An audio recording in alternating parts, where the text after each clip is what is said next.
This news is funded by viewers like you. Please support our work at democracynow.org/give. We begin today's show in Gaza, where medics say an Israeli strike killed 5 journalists who worked for Al-Quds TV in the Nusayrat camp in central Gaza.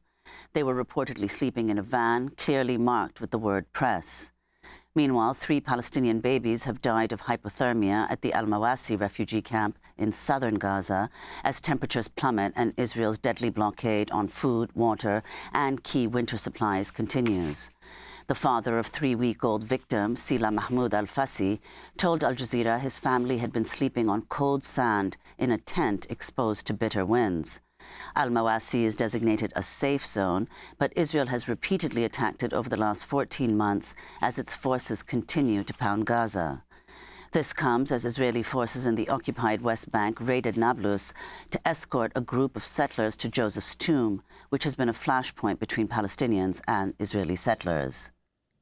A group of Palestinian Americans trapped in Gaza has sued the Biden administration, saying it abandoned them and their families in a war zone despite rescuing, quote, similarly situated Americans of different national origins, unquote. For more, we're joined by Michael Casey. He resigned from the State Department in July over U.S. policy on Gaza after a 15-year career in the Foreign Service. He served 9 years before that in the U.S. Army. He was deputy political counselor at the United States Office for Palestinian Affairs in Jerusalem for 4 years before resigning. He's joining us now from Michigan. Welcome to Democracy Now!, Mike Casey. So you resigned in July. You're making the reasons for your resignation public now. Explain what happened and why you've decided to leave your career. Sure. And well, first of all, thank you for having me on the show. I really appreciate it. I've been trying to get the story out, honestly, since I left. I've talked to sort of multiple journalists who, for various reasons weren't able to publish the story until recently. So I've been trying to get the story out since that time.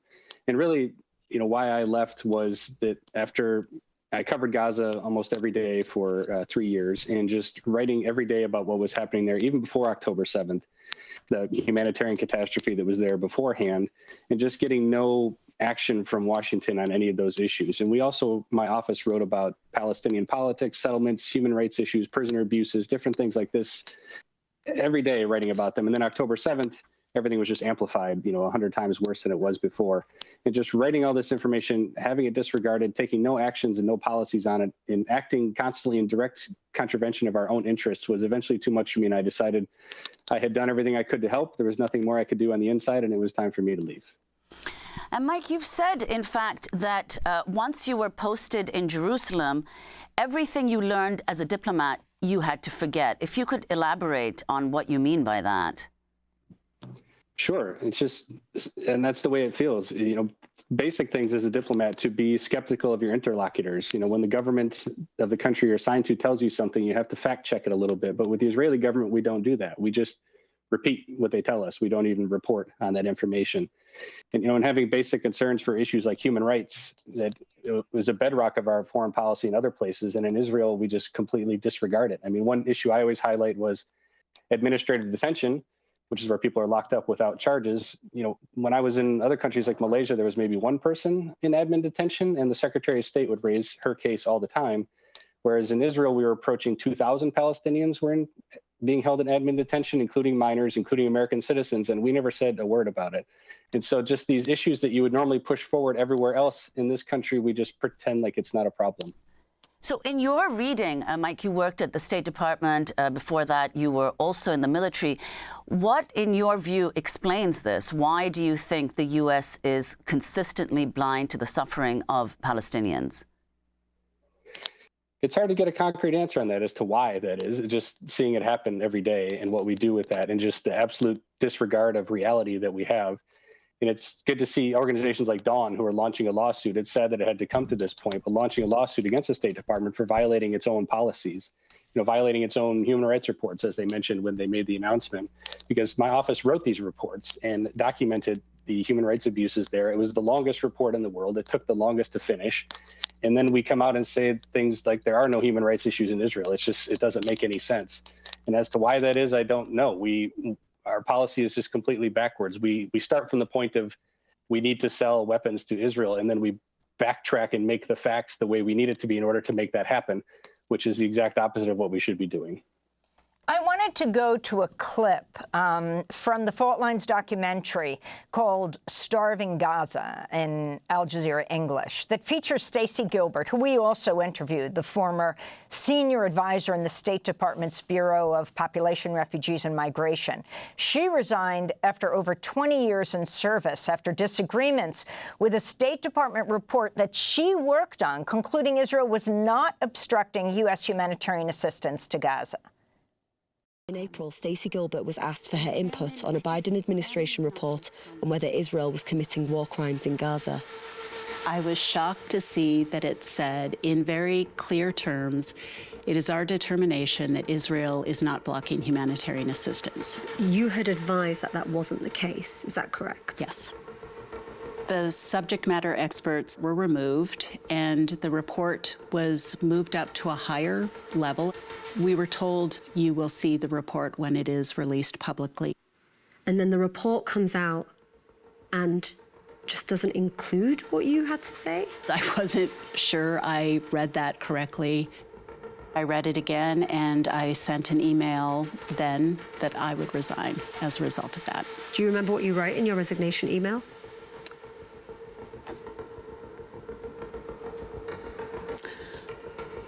I said that report will haunt us. That's Stacy Gilbert, a State Department official in the Al Jazeera documentary Starving Gaza. You can also go to Democracy Now! To see our extended interview with Stacy. So, Mike Casey, that was in the spring. You were there in Jerusalem. You were still working. Talk about the changing of the conclusions of this report, which Stacy Gilbert said is a report that will haunt us.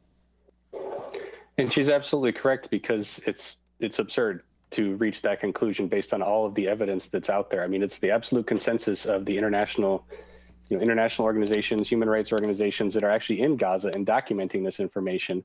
And the decision comes in complete contrast to that. And there's no one out there who is saying the situation is not that Israel is allowing aid, and no one is saying that except for the Israeli government. So when we reach these conclusions, we're either using information provided by the Israelis or we're simply making it up, because no credible organization is saying that they are not blocking humanitarian aid. I want to go to the funeral of Shireen Abu Akla. She was killed by an Israeli sniper outside the Jenin refugee camp, one of the most well-known Al Jazeera reporters. She was killed May 11th, 2022. After she was killed, there was a funeral for Shireen. Can you describe, Mike Casey, you were in Jerusalem at the time, is that right? Can you describe what happened at the funeral? She is, by the way, an American journalist, a Palestinian American journalist. Yes, I was there at the time, and it was one of the worst days in the office when she was killed, and then when the funeral happened, because it was just so emblematic of our policies there and our policy failures that an American is going to be killed. We're going to call for an investigation.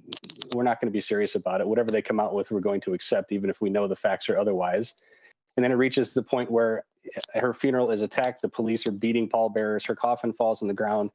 And we don't say anything about it, just that this level of brutality that's happening, and we don't say anything. And so people in the office were just devastated emotionally, because many of them knew her personally. And then knowing that they're working for the United States government, who has the most leverage and the most ability to make some changes and make some impact, and know that we're not going to say anything about it. And it was really crushing for morale in the office. I mean, you have senators like Maryland Senator Van Holland, who have called for the release of the report on Shireen Abu Akla. That actually hasn't happened. And if you can compare what took place there and what you felt should have been said by the United States, and how the U.S. deals in other countries. Yeah, it's interesting. When I was listening to the headlines at the beginning of your broadcast, just to hear the update on Gaza and the update on Ukraine, and seeing two incidents, and we're going to have very different responses to them, because we simply pick and choose our statements that we're going to make depending on the situation. So it's just that we're going to put red lines out there. We're going to call for investigations. We're going to do things like that in Israel, but we're not serious about it. and we're not concerned with the result that comes out from them. Well, I want to go to some of the early work that you did shortly after October 7th, 2023.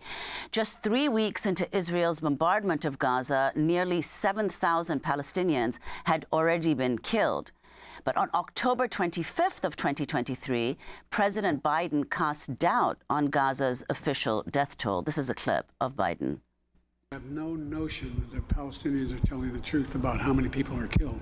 I'm sure innocents have been killed, and it's the price of waging a war. So, Mike, if you could explain, what was your response when you heard Biden's remarks? So we fought within the system to clarify why we believe those numbers were the most accurate numbers we could find. We wrote about, we had an official response that we would talk about how the Ministry of Health in Gaza is the most connected to its parent ministry in Ramallah. Many of the employees there from the PA. Analyses of past conflicts have never shown a significant difference between the reports. So we had an official way of dealing with it. But in general, it was sort of personally affected me because I was writing those numbers every day in our reports at the time. And when the President of the United States comes out and says, I don't believe your numbers, that's a little bit hard to deal with. But in general, it was a common trend even before October 7th that we don't believe Palestinian sources of information. We don't believe what they say, whether it's Palestinian government, whether it's Palestinian contacts that we talk to, it's just disregarded. And even the United Nations and others we disregard sometimes. We will accept the Israeli narrative over all others, even if we know it's not correct. So can you explain, Mike, we just heard earlier from Stacy Gilbert, how many of your colleagues do you believe, whether they resigned or not, how many of your colleagues in the State Department agree with you and others in criticizing U.S. policy on Israel-Palestine? And in particular now, in the wake of the war, the assault on Gaza?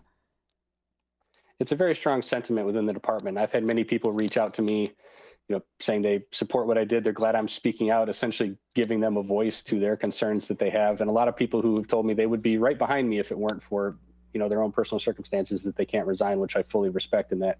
So it's definitely a common sentiment, especially at the lower levels within the department. It was always surprising. Everyone that I talked to, everyone I interacted with, it seemed like everyone felt the same. Yet somehow, like Stacy mentioned, when the information goes up to a higher level, the decision that comes back down is completely opposite of what everyone's put forward. So you're talking about Tony Blinken. You're talking about the Secretary of State when you say when it goes up to a higher level or the people around him. How much contact did you have, or was there any discussion that you had or others had with him? For example, Gilbert saying they changed the results of their report when saying everyone knew Israel was stopping humanitarian aid from getting in, and yet that was changed. That's never been fully clear. Where does that decision happen in the department? Once it goes above maybe the assistant secretary level, where are those changes made? Who makes those final decisions? That I don't know. I don't have full clarity on that. I did have interactions with Secretary Blinken when he would come to visit. I arranged some of his meetings. I sat in some of his meetings as a note taker when he met with President Abbas and others. And out of all the decision makers at the top, the Secretary of State was one of the most disappointing ones because he seemed to be an individual who was very smart, understood the conflict, had a level of empathy. When we got our local staff out of Gaza, he called each of them to check in on them. So he seemed to have a level of empathy and understanding of the situation, yet he's backing these decisions at the higher level. So out of all the people at the top that are involved in this, he was one of the most disappointing to me personally. And Mike, could you talk about what within the State Department, what the response has been to these protests? After you resigned, you and 3 others got an award for constructive dissent from the American Foreign Service Association for a cable you wrote about Gaza. Could you explain what was in that cable? What is a dissent cable? So a dissent cable is a special channel where you can write a report saying, I disagree with whatever policy we're working on. You can't put that sort of information in standard reporting, but you can put it in the dissent channel, which stays very protected. It goes up to the higher levels of the State Department. They do read it and they do respond to it and address those issues.